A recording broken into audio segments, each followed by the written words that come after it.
શું કરે છે સાંજુ તું? ક્યાં હાજ્યું છે તને? બતાવીશ મમ્માને? ઓ એટલું હા કેમ કરતા થઈ ગયું?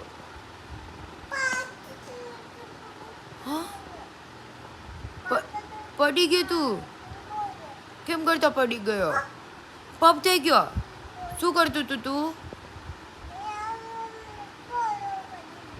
તો ધ્યાન રખાય ને દીકરા તારે. હવે તું ક્યાં ગઈ હતી? ડૉક્ટર પાસે ગઈ હતી? તો ડૉક્ટરે શું કરી દીધું? ઇન્જેક્શન આપ્યું હતું? દવા લગાવી હતી? પીવાની દવા આપી છે તમને? પછી અચ્છા એ શું છે? ડોટ કાનું